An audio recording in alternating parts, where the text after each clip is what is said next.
Déjame entrar, creo que más o menos la audiencia pudo conocerte más íntimamente, y entonces poder relacionar lo que vos haces y la coyuntura por la cual la gente te conoce con quien vos sos. Aquella frase que uno hace para tener y tiene para ser, ¿no? O sea, bueno, finalmente, ¿qué querías ser? Y esto es tu obra, esto es lo que vos sos y que te permite hacer lo que haces. Entonces déjame entrar en temas más cotidianos, como tiene que ver con la coyuntura, las elecciones, y después sí tenemos el tramo de filosofía, donde entramos en economía. Tu evaluación del resultado de las PASO, ¿le sacaste más votos a una o a otra coalición? No, no le saqué votos a nadie. O los votos que te votan a vos, en el pasado votaron en mayor proporción a cuál de las dos coaliciones. ¿Acaso la gente vota siempre lo mismo? No, pero independientemente, el origen, no estoy diciendo, no te estoy acusando de No, ningún no, no, robo, no, no, no, estoy tratando de entender quién porque, crees que son tus votantes. No, yo creo que lo que hice fue ampliar la oferta electoral, llevándole... No, pero el economista de número cero, del 100%, ¿de dónde vienen los votos que te votaron a vos?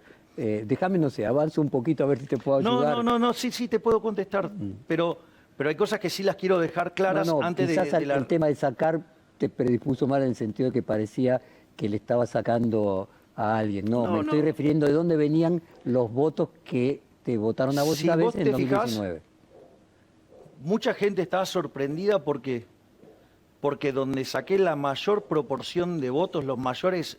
Permitime compartirlo con la audiencia.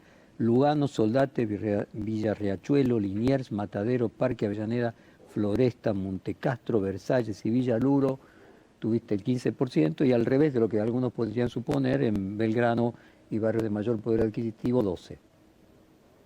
Es decir, el voto más fuerte hacia mi presentación de las ideas de la libertad viene de los sectores, digamos, más... Parece contraintuitivo, para ponerlo en términos científicos. A mí me parece cero contraintuitivo, pero porque en realidad el liberalismo fue creado para liberar a las personas de la opresión de los monarcas que se habían derivado en tiranos.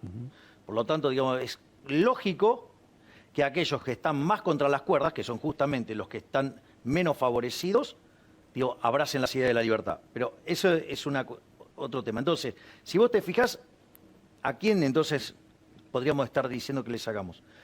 Se está diciendo que más al kirchnerismo. Le sacamos al kirchnerismo, por un lado, por el tema de los jóvenes, y también en el segmento de los jóvenes a la izquierda, porque son, digamos, los que se ve que perdieron esos votos, por decirlo de alguna manera. Y ahora, creer que todo el fenómeno queda concentrado en los jóvenes no explica el número. No alcanza para explicar el número. Y una de las cosas que nosotros veníamos observando en cada una de las caminatas que íbamos haciendo es que se estaba ampliando la base. Había empezado a haber gente que ya no eran 16-30. Empezaba a haber gente de mayor edad. Y yo creo que eso es lo que explica lo que sucedió, en parte, este domingo que pasó. Yo creo que... Que vos ya lo veías venir. A ver, yo estoy muy satisfecho con lo que fue la campaña. ¿Por qué estoy contento con la campaña? Porque, si vos te fijás, Jorge, yo siempre fui alguien que batalló por el tema de llevar las ideas de la libertad, o sea, lo que llamamos la batalla cultural. Si vos te fijás, toda la campaña, desde el acto de Plaza Holanda hasta que termina, digo, pasando por Parque Lezama, hemos logrado poner en el centro del debate las ideas de la libertad. Toda la campaña giró en discutir sobre las ideas de la libertad, a punto tal que todas las expresiones que participaron del proceso electoral empezaron a presentar o a mostrar algunas facetas vinculadas a las ideas de la libertad. Por lo tanto, nosotros estábamos muy contentos con la campaña porque habíamos logrado el objetivo de ganar la batalla cultural, porque hubo todo un corrimiento en el debate. Ahora, después, si eso se plasmaba en votos o no, era otra cosa. El voto es algo muy complejo. ¿Vos tenías dudas? Mira, yo lo que te puedo decir es que estaba tranquilo.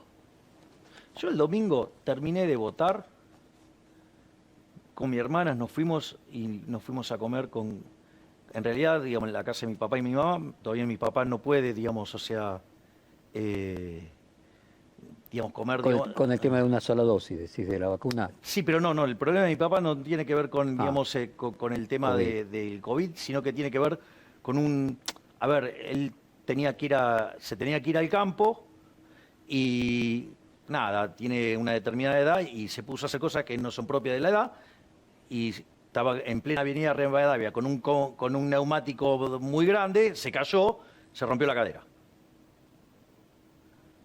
Lo operaron. ¿El día previo a las elecciones? No, un tiempo, fue todo un proceso de casi 70 días todo esto. O sea digamos. que él no puede sentarse a compartir una mesa todavía. Exacto, todavía, digamos, o sea, no lo puede hacer. Pero, digamos, sí, estamos con él y estamos todos juntos, o sea, pero no puede. ¿Está orgulloso tu hijo? No sé, pregúntale a él, qué sé yo.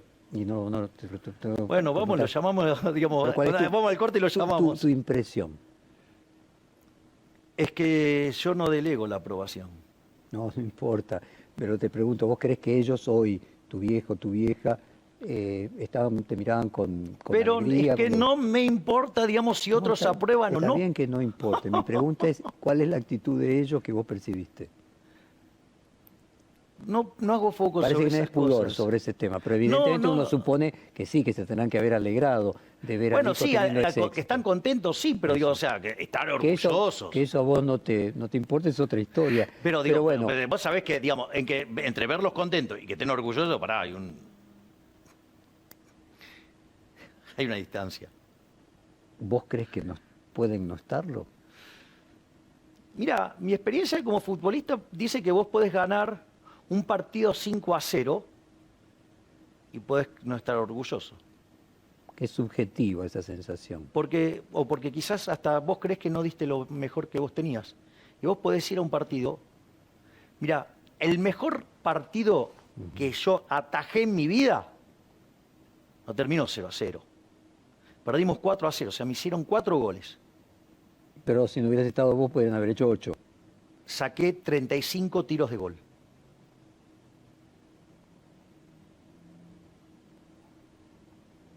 ¿La vocación de arquero tiene alguna...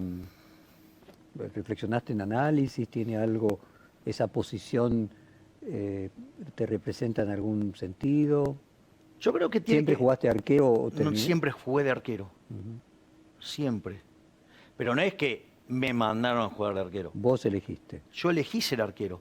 Y esto es interesante porque fíjate que la personalidad del arquero es muy distinta.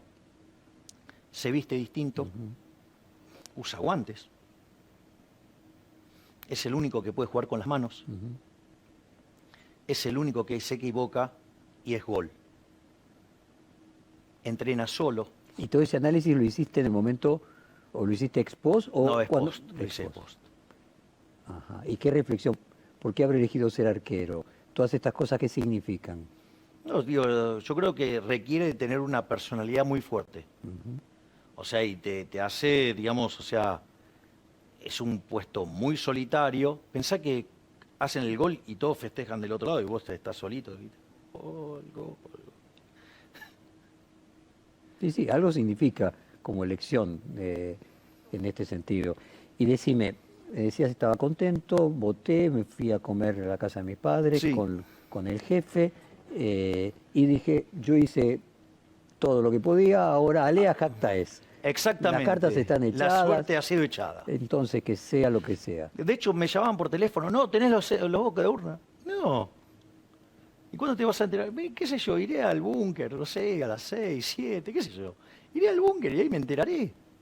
O sea, no me... Cuando vos ves que la persona que vos votaste en las elecciones anteriores, Espert, en la provincia de Buenos Aires sacó proporcionalmente 1/3 de los votos que vos sacaste, representando las mismas ideas o esencialmente las mismas ideas. ¿Qué conclusión sacás? ¿Soy yo más que las ideas? No. ¿Y qué conclusión saca? ¿Cómo lo explicas? A ver, nosotros, tanto José Luis como en mi caso, estamos construyendo una fuerza nueva.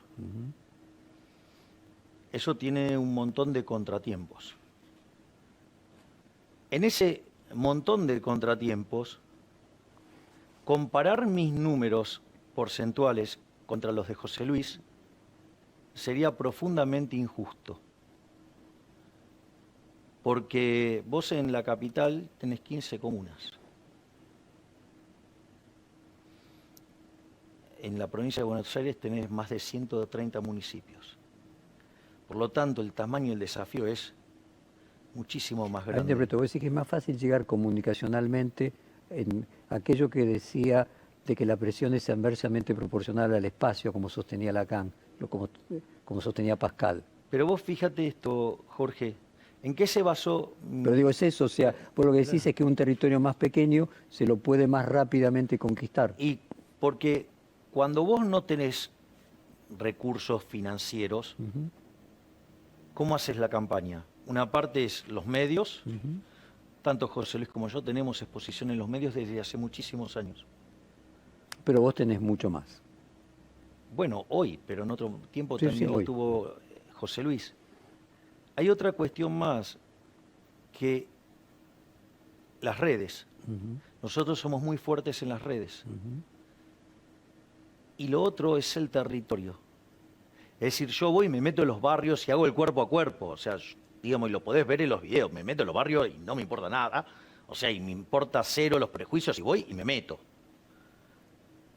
Y... A ver, entonces digamos, uno hace una síntesis, en un territorio más pequeño, una fuerza nueva puede hacerse más rápidamente conocida, hay una cuestión del orden del medio de comunicación, que las redes sociales permiten también una capilaridad diferente. Pero ¿sabés que el voto lo terminás de fidelizar en el cuerpo a cuerpo? Pero ¿y qué papel le asignás a tu personalidad? Yo creo que soy, digamos, una persona que circunstancialmente está en un determinado lugar satisfaciendo una determinada demanda. A ver, por ejemplo... No, porque quiero ser claro, digamos, o sea, yo creo que Espert ha tenido un rol muy importante. Espert... Abrió el camino, para decirlo de alguna manera. Exactamente. Espert volvió a poner las ideas de la libertad en debate en el 2019. Hacía 30 años que no había un liberal debatiendo. Es decir, y estuvo en los dos debates. En un sentido es como un pater seraphicus en términos políticos. Pero yo, digamos, o sea, yo además soy amigo de José Luis. Yo tengo un gran afecto por José Luis y tengo mucho agradecimiento a José Luis. Yo te voy a contar una anécdota muy divertida. Yo tengo una muy hermosa relación con Juan Carlos de Pablo, con el profe. Entonces nosotros almorzábamos 3 Él veces era de por Belgrano mes. también. No. Él, originalmente, su alma mater es la UCA. No, pero digo, él era profesor en Belgrano. No. No te tocó de profesor. No, lo conocí, digamos, en una reunión de la Asociación Argentina de Economía Política. También es muy gracioso ese evento. En un ascensor. Estaba yendo al lugar. Sí, digamos, yo estaba saliendo de presentar el artículo y él estaba en el ascensor y yo estaba totalmente ofuscado. Antes de la terapia. No, claro, sí, antes de la terapia. Porque había presentado el paper de una manera horrible. Ah, estabas enojado con vos mismo. Estaba muy enojado conmigo mismo porque básicamente me había encriptado mucho en la matemática. Entonces, y me daba cuenta que la gente no me entendía. Y entonces era un problema que yo claramente estaba explicando mal. Y yo me di cuenta. Y entonces estaba súper enojado conmigo ¿Te mismo. vuelve a pasar eso a veces? ¿Que me enojo conmigo mismo? ¿Por esa causa? Si explico las cosas mal, sí, me enojo conmigo mismo. Porque además, si hay algo de lo único que me jacto es de ser un buen divulgador. Cuando estoy divulgando mal, sí, me enojo mucho conmigo mismo. Entonces, ¿qué es lo que pasa? Pero ahora lo canalizo de otra manera. Entonces, ¿cuál es el punto? El punto es que subo y estaba Juan Carlos y me dice, ¿qué, pibe, qué pasa? No, es que vengo de presentar el paper, la verdad que los puse re mal, que esto, que lo otro. Me dice, bueno, contámelo. Y se lo cuento, En el ascensor. en el ascensor. Me dice, pero está clarísimo. ¿Y por qué lo presentaste así? O sea, con lo cual es peor. O sea, quiere decir que tenía la capacidad y no lo había hecho, con lo cual está muchísimo más enojado conmigo Y mismo. supongo que fue una síntesis muy grande, porque para poder hacer el trayecto de un ascensor es algo muy Sí, veloz. sí, sí, exacto. Bueno, eso después, o sea, digamos, después lo logré hacer en televisión. Te llevé por esta deriva, pero en realidad el tema era Esper. Bueno, y entonces estábamos almorzando con Juan Carlos y me dice, un día yo venía de la televisión, me dice, pero Javier, ¿cómo vas a ponerte en esta posición? Me dice, en realidad, digamos, digamos, estás muy extremo, digamos, te vas a quedar solo como expert. Le digo, bueno, seré expert con pelo. O sea, con lo cual, digo, o sea, Buen título. claro, entonces, ¿me entiendo? Yo, digamos, o sea, yo lo quiero muchísimo a José Luis. O sea, entonces, me parece que están siendo injustos con lo que él hizo. Para mí fue una gesta lo de él, digamos, peleando con dos escarbadientes, llegar a un debate presidencial y ganó los dos debates. Y si vos tomás las ideas que José Luis proponía en el debate y la hubiéramos aplicado, hoy estaríamos mucho mejor. Entonces, cualquier tipo de esas comparaciones me parecen absolutamente injustas, aun cuando quieran favorecerme a mí. Y no lo voy a permitir. Porque es injusto. Es decir, los movimientos exponenciales, ¿sabés cuál es la característica? Sí, son geométricos, obviamente. Claro, entonces vos venís, parece lento, Pero sos frustrante, pega una lo vuelta. interesante acá es tu emoción. O sea, es el anti-Edipo, es como vos lo último que querés es herir al padre, ¿no? Y el padre de este proyecto es Esper. Esper fue el que lo reinició. Por eso el padre. Entonces, ¿cómo no se lo voy a reconocer? Sería de una ingratitud enorme. Está mal no reconocerle.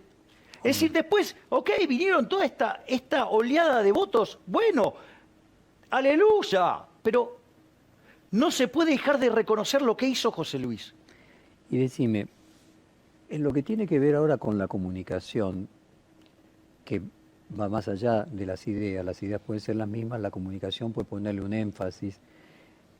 Juan Es lo mío. Lo tuyo, además, El énfasis. es que lo que El vos te sentís que es tu ventaja competitiva, que a lo mejor también puede explicar, Esper puede incluso tener ideas mejores que vos, pero comunicar peor que vos. Eso no y creo, no va, porque él es liberal clásico, yo soy pero digo, filosóficamente no va anarcocapitalista y minarquista de corto. En desmedro de él.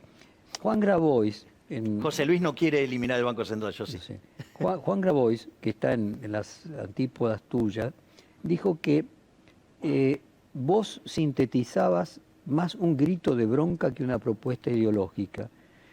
Alguien enojado que insulta, pero que eso interpreta el enojo de la gente. O sea, él lo explica no ideológicamente, sino podríamos decir por el efecto este de tono que vos marcabas, de énfasis que vos marcabas, que expresa mejor una sensación de angustia de mucha gente que lo que quiere es gritar. A ver, vamos por partes. Es cierto que la sociedad está enojada. Digo, eso está claro que está enojada. Y tienen más que motivos para estar enojada, porque los únicos que progresan son los de la casta política. La casta política cada vez le va mejor y a todos los demás laburamos mucho más y estamos cada vez peor. Por lo tanto, ese es un punto no menor. Es decir, que hay una cuestión del enojo y desde mi punto de vista, la explicación liberal para ese enojo es una explicación correcta.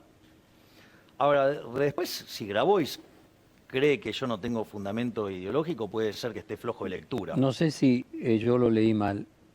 Él no dice que vos no tengas fundamento ideológico, dice que tu triunfo no es por el fundamento ideológico, sino porque vos representás el enojo mejor que nadie. Ok, eso puede ser. Que le agrega al fundamento. Pero que no va en desmedro del fundamento. No, pero yo pude captar ese enojo a partir de mi fundamentación. ¿Lo conocés a Grabois? No. Pues es una linda forma. Voy a tratar de ver si puedo organizar algún día un reportaje conjunto. ¿Qué sentiste cuando Macri dijo, ambos somos, de vos, ambos somos defensores de la libertad. ¿Te sentís incluido en lo que él significa? Vamos por partes. Si vos me decís, suponete que vos venís de toda una determinada trayectoria y ahora te identificás liberal, ¿quién soy yo para decirte no? Digo, vamos, yo también vengo de posiciones de centro-izquierda, digamos, cambiando hacia el liberalismo. Por lo tanto, en principio, digo, eso no sería un problema. Si yo... Pero a ver si entiendo bien, el proceso de cambio, pues digo, centro-izquierda era algo que no había marcado. Te llevó 15 años, no es una cosa que uno cambia de un año para el otro. No, bueno, por eso, digo, me llevó un montón de años toda mi trayectoria profesional, desde cómo me formaron a cómo decidí formarme. Entonces, digamos, en principio, no me, digamos, que él hoy se manifieste liberal no me parece mal. Digo, que bueno, más gente abrazando la ideas de la libertad. Ahora, ¿cuál es el punto? El punto radica, que esta es lo que me pasa a mí con Macri. Él tenía un discurso que parecía el correcto en el 2015, después cuando llegó al poder... Yo sentí que traicionó el discurso que sí, tenía. Claro. O sea, para mí hay claros responsables en esto, digamos, o sea, Jaime Durán Barba, Marcos Peña y la coalición con la que él llega al gobierno, Pero, básicamente... ¿Y te pueden hacer cambiar los demás a vos? Quiero decir, ¿la responsabilidad es de otros o de...? No, la responsabilidad no es de otros, pero la vida tiene restricciones. El motivo por el cual, digamos, o sea, cuando vos me preguntes algo de economía, yo no te contesto estrictamente como un anarcocapitalista, es porque entiendo que hay restricciones, que están las condiciones de Estado, ¿sí? La vida es la que es, no la que vos querés que sea, y además hay otro tipo de restricciones, con lo cual, digamos, hacer recomendaciones en el vacío, siempre lo más probable es que termine mal. Yo no conozco, digamos, que alguien que ignora unas restricciones que son efectivas haga una recomendación que termina bien. O sea, si alguien me puede probar matemáticamente eso, yo te lo presento. Entonces no sería una traición, se adaptó a las restricciones. Entonces, claro, lo que yo creo es que, y esto es una lectura mía, yo digo, quizás lo tendría que hablar con Macri.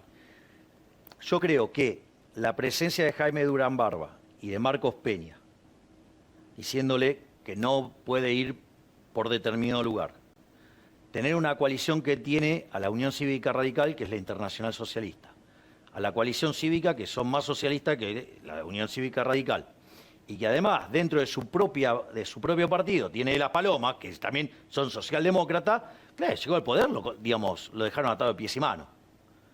Terminó haciendo kirchnerismo de buenos modales, ¿cómo terminó? Mal. Terminó haciendo un pésimo gobierno.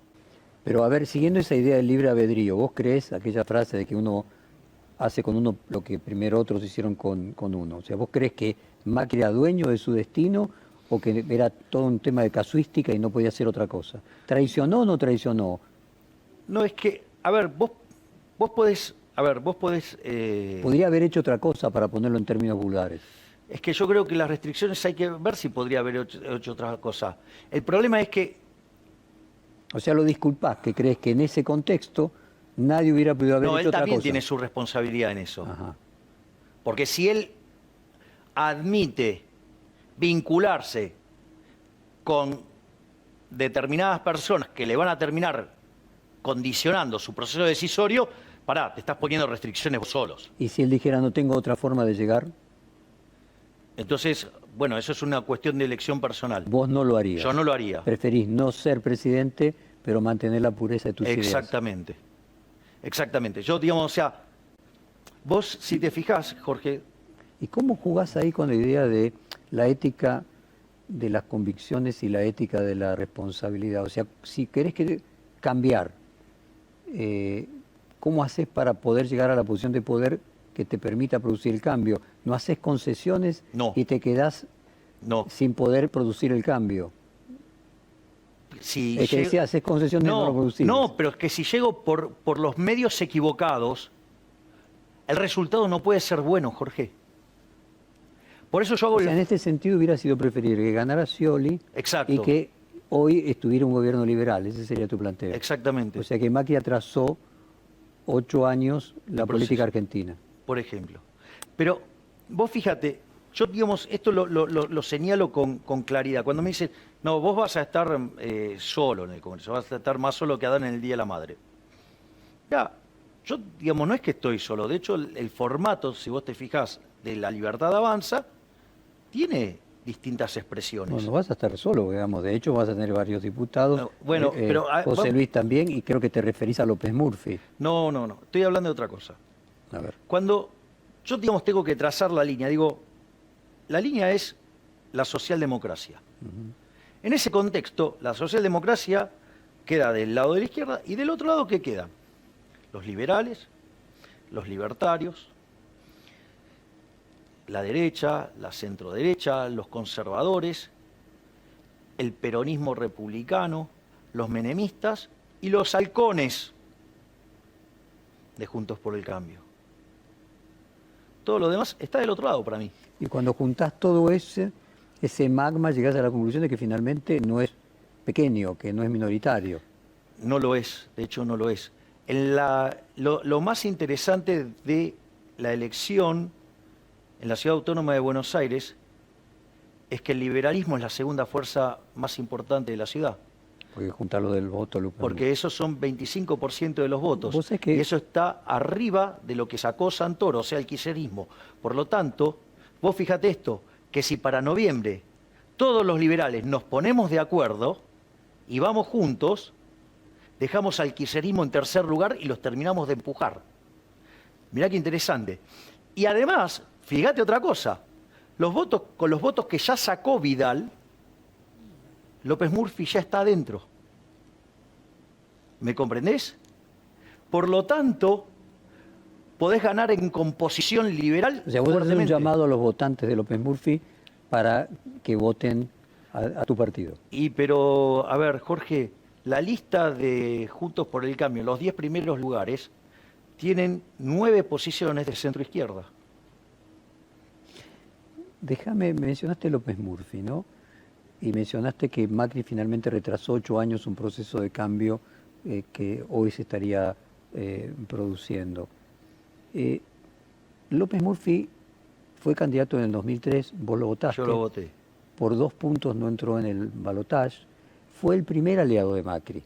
O sea, cuando Macri se dedica a la política y comienza con su primer partido, es López Murphy su principal aliado. Y yo lo recuerdo a Ricardo mascullar con tristeza de que finalmente él, por ser presidente de Boca, lograba tener una visibilidad que no podía tener López Murphy.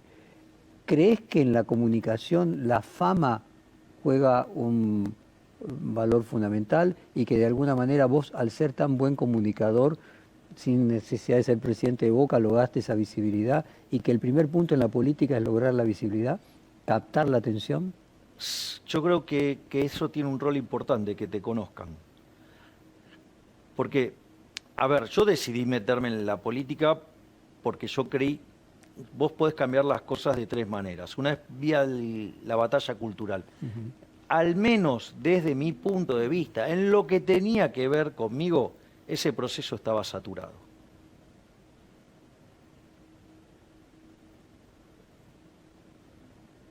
La otra vía es la vía revolucionaria. Si yo sostengo que el liberalismo es el respeto irrestricto del proyecto de vida del prójimo, basado en el principio de no agresión y en defensa del derecho a la vida, a la libertad y a la propiedad, la solución totalitaria no me resulta simpática.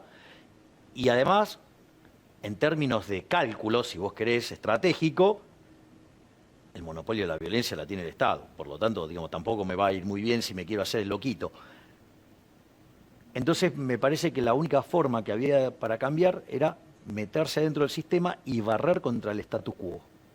Y fíjate que yo diferencio muy claro sistema, llámese la Constitución Nacional, Alberdi y Gorostiaga, 1853, puesta en marcha en 1860, país de bárbaro que en 35 años se convierte en el país más rico del mundo. O sea, y por otro lado, el status quo, es decir, la casta política, los socios, los que quieren los acuerdos. Cuando se sientan en una mesa a acordar los políticos, afuera queda la gente. Se terminan repartiendo la torta para que ellos no pierdan nada. ¿Y si, quién termina perdiendo? Pero no te La entendí. población. Dijiste primero que la batalla cultural a vos te saturaba. Se había saturado para mí. ¿Y eso qué quiere decir? Que yo veía como con cierta dificultad... Que había un triunfo de la batalla cultural de la izquierda, podríamos decir, que la izquierda transmitió una superioridad moral. No. Ese es un punto que me encanta. A ver, yo consideré que habíamos encontrado límites en la batalla cultural. Porque si vos tenías acá sentado en una entrevista a un asesor en medios del presidente sugiriendo que había que censurar a un economista que en horario prime time decía que había que cerrar el Banco Central, faltaba decir que fuera rubio, de ojos celeste, con los pelos locos, por decirlo de alguna manera, estaba claro que el gobierno iba a tratar de cerrarle la opinión a los liberales. Entonces, la batalla cultural estaba complicada. Y de hecho, digamos, pasó mucho. ¿Y cuál es la alternativa? O sea, si entendí bien tu planteo, había un camino de batalla cultural, otro camino de la revolución lisa y llanamente, que era inviable. O meterte en el sistema. Y lo que yo descubrí es que vos no podés tener ajena meterte adentro del sistema para barrer con el status quo de lo que es, ¿sí?, la batalla cultural. Si vos fíjate que yo no dejo de dar la batalla cultural. Y acá es donde viene el eje central de cómo yo veo estos elementos. Todo por el contrario, me parece que es el punto sobre el que vos más pivoteás. Exactamente. Y cada vez que te pregunto algo personal, siempre me llevas al tema económico. Me cuesta sacarte del tema. No, eso es una suerte. Expresar lo que serían, a tu juicio, las evidencias. A ver, digo, eso si vos querés es una deformación profesional, porque vos me hablas del matrimonio, por ejemplo, y yo te voy a hablar en términos de análisis económico. Lo referís todo como una metáfora, así como los médicos explican. A ver, si yo tuviera que decir cuáles son los 3 libros más importantes para mí en mi vida, te diría: Investigación sobre la naturaleza y las causas de las riquezas de las naciones, de Adam Smith. La acción humana, de Mises, y El hombre de la economía del Estado, de Murray Newton Rothbard. Vas a agregar a Heidegger con El ser para la muerte, vas a ver. Digamos, lo voy a leer. Por ahora. Entonces, en este contexto, fíjate cómo se llama el libro más importante de la historia de la escuela austríaca: La acción humana. Pero nunca pensaste que la incorporación de conocimientos por fuera de la materia económica podía enriquecerte como economista. Sí, pero no es que no leo otras cosas. No te da tiempo, decís vos. Lees tanto de eso que no te da tiempo. Y bueno, tengo un toque, digamos, con eso de que me gusta leer eso. Pero, digamos, pero no quiere decir que no lea otras cosas. Bueno, sigamos con el planteo de tu estrategia. Entonces. Sí, pero este es a lo que quiero volver, porque este es el punto. Vos fijate que todo el planteo mío del diseño de la política es moral. El eje de la discusión es moral. Viste que algunos dicen, no, bueno, vas a hacer uno en 2.57. ¿Qué vas a hacer? Mucho voy a hacer, porque los voy a dejar en evidencia. ¿Qué quiero decir con esto? Yo digo, ok, hay un paraguas moral. De ese paraguas moral surgen 2 cosas: qué es lo que no voy a hacer y qué es lo que voy a hacer. ¿Qué es lo que no voy a hacer? Jamás te voy a subir los impuestos, jamás te voy a crear nuevos impuestos, jamás voy a ir contra tu libertad y jamás voy a ir contra tu propiedad. Vos poniendo todo eso, esas 4 cositas nada más, toda la casta política queda afuera. Te tuvieron que encerrar, el oficialismo y la pseudo oposición se pusieron de acuerdo para encerrarte. Tuvieron que avanzar sobre tu propiedad privada, no tuvieron problema en hacerlo. Te tuvieron que subir impuestos, no tuvieron ningún problema en hacerlo. Es decir, de hecho, fíjate, las leyes más violentas en términos de economía, más recientes, ¿cuáles son? La ley de alquileres, la ley de teletrabajo, la ley de góndolas, son todas profundamente antiliberales. ¿De dónde salieron? De Juntos por el Cambio. Es decir, es más, en todas las aberraciones en términos de cercenamiento de las libertades individuales. Digo, Juntos por el Cambio acompañaba. Entonces, están todos del mismo lado. Déjame, entonces... ¿Puedo hacer? Sí, lo que vos quieras. Te dale. pido, por favor. Terminá tranquilo, dale. Porque esto es interesante. Ahora digo, ¿qué es lo que sí voy a hacer? Entonces, proyectos que tengan una fuerte base moral. Entonces, yo te hago una pregunta. Jorge, ¿vos estás a favor del robo? No, obviamente. ¿Estás a favor de la corrupción? No. ¿Estás a favor de que los políticos nos roben 5 puntos del PBI? Bueno, ahí no tengo que poner, es un acordatio termini, ¿qué es robo? Robo. Robo. Le están sacando a alguien el fruto de su trabajo. Robo. O sea, todo impuesto sería un robo. Obvio. Pero ahora vamos a este punto entonces.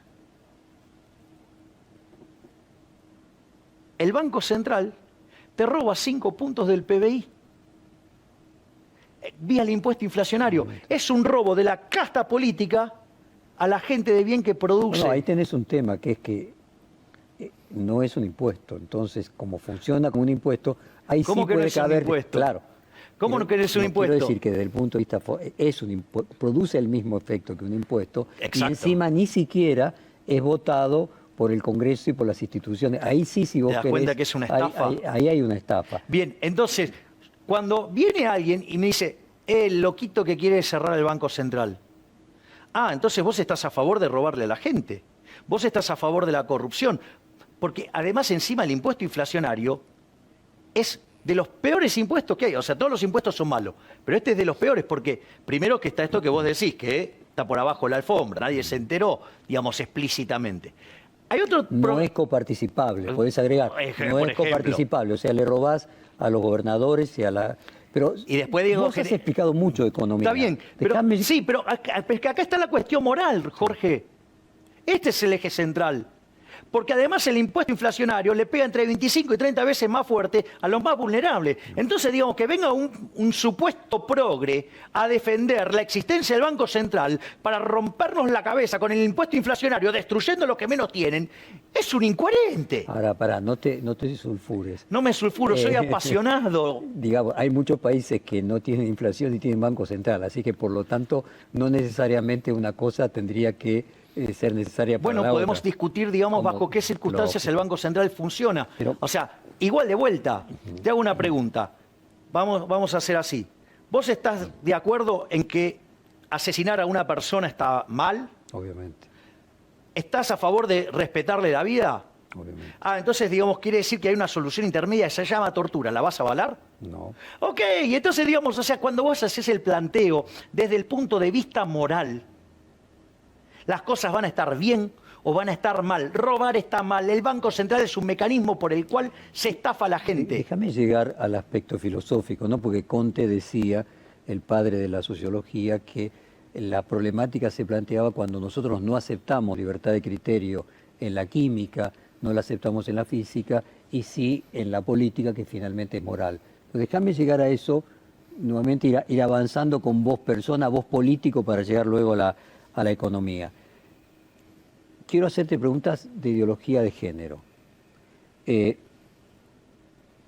Cuando hablábamos antes de que vos fuiste votado en los barrios más carenciados, yo tengo y quiero entrar al tema de Brasil y Bolsonaro. Recuerdo que Lula, él marcaba que él había logrado que 40 millones de brasileños ascendieran a la clase media, media baja, y que luego votaban en contra de él porque tenían una actitud aspiracional. Uno de los lugares que no mencionamos es el barrio 31, donde vos también lograste tener Saqué uno de mis mejores de tus porcentajes. mejores porcentajes. Lo hizo Rodríguez Larreta creando lo que era una villa en un barrio, y hoy esa gente tiene aspiraciones, como marcaba Lula, que ya pasaron a ser lo que serían aspiraciones de segundo orden y no de primer orden, no de subsistencia.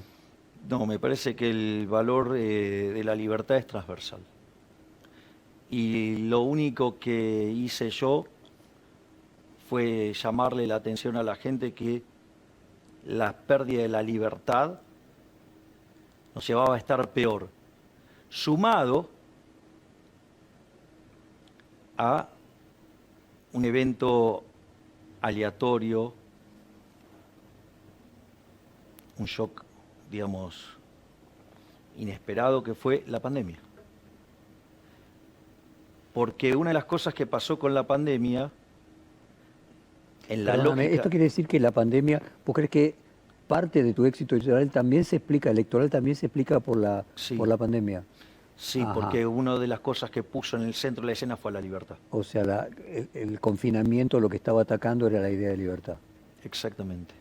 Y eso yo creo que, a ver, hay todo un trabajo que se viene haciendo desde muchísimos años, con más o menos éxito, pero hay una situación donde empieza a haber un resurgir de las ideas de liberales, llega la elección en la cual participa Spert, aparece la pandemia y Es un eslabón que se va sumando en una cadena. en ese Devenir. devenir, básicamente yo estaba divulgando las ideas de la libertad. Como además, ¿Sos hegeliano? ¿Crees que los actores políticos son cuerpos que usa la historia para seguir el rumbo, la flecha de la historia ascendente? Como buen liberal. mira, yo lo que creo es los individuos y que los individuos se hagan cargo de su Pero digo, propio vos futuro. fuiste agente, pero al mismo tiempo estabas en el lugar correcto, en el momento correcto. Eso es lo que lo planteo de una manera más vulgar. Sí, pero podría, digo, me tocó a mí, pero le podría haber tocado a otro. O sea, A eso mismo me estaba refiriendo. es decir, yo, digamos, o sea, Hegel dice, cuando ve pasar a Napoleón frente al balcón de su casa en Alemania, no dice vi pasar a Napoleón a caballo, dijo vio pasar la historia a caballo. O sea, podríamos decir que en el barrio 31, haber visto pasar a Milei era ver pasar el humor de época. ponele, digamos, y ver que el liberalismo es lo único que te puede sacar de eso.